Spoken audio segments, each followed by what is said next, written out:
I know that making a song from start to finish can seem overwhelming, so in these series of videos, I'm going to show you how I take a rough idea and turn it into a more polished and professional track.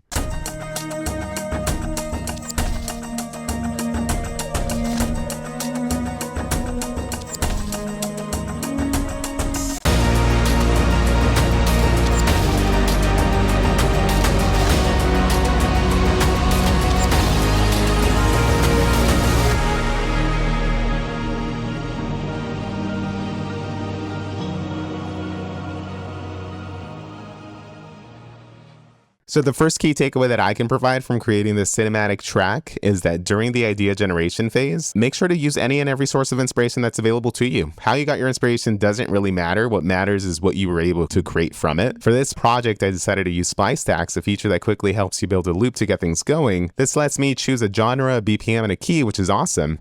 I went with a 99 BPM in D sharp minor, mainly because I've been hooked on this new artist song that I can't stop listening to. But overall, it just felt cinematic, dark, but not too heavy. And then comes the fun part. I started messing around, removing samples, adding different elements, and even getting some ideas for the overall arrangement. That brings me to key takeaway number 2. Bring your samples into your DAW and start rebalancing and muting different elements. In my case, I brought everything over to FL Studio, and right away, I noticed some parts were way too loud. After some quick rebalancing, this is what I landed on.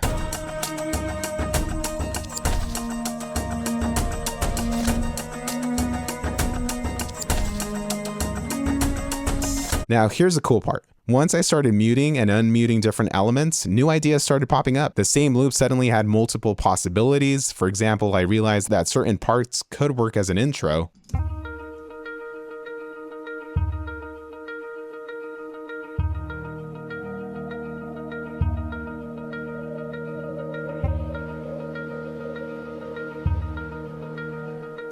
Then I found another section that felt like it had the potential to be a verse.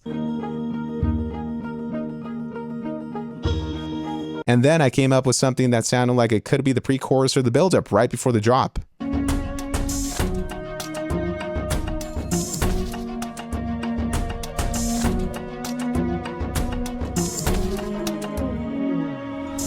So if you're stuck, start muting, tweaking, and shifting elements around. This approach helped me to expand the track naturally just by adjusting levels and muting things. And now I have a few different possibilities for the track. At this stage, it might still feel like something's missing. Maybe the buildup doesn't hit hard enough or the verse still feels thin. That's when I bring in reference tracks.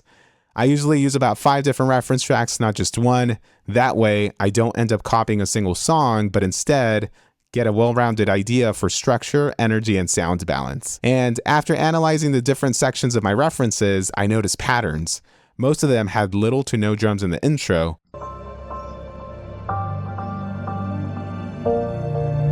Some had only vocals. Some had atmospheric pads or subtle basses.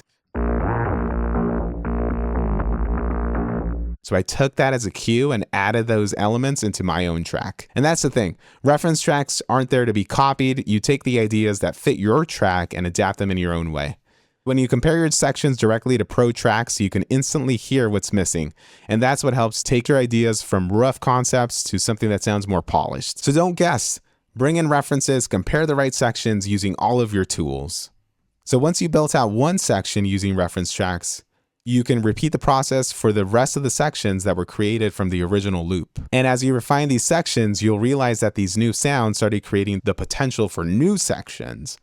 For example, I would add a sound here, mute something there, and suddenly I had an idea for an entirely new section. Or maybe a muted element from one section could be the missing piece in another.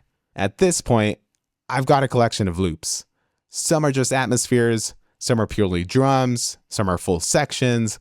All of these were inspired by the reference tracks or just by simply adding or removing sounds. And now that I have all of these ideas, arranging becomes easy. And that's what we'll cover in the next video. So hopefully sharing my process helps you kickstart your own productions. Remember, this is just the idea generation phase. Let me know if this helped, like and subscribe, and stay tuned for the arrangement video.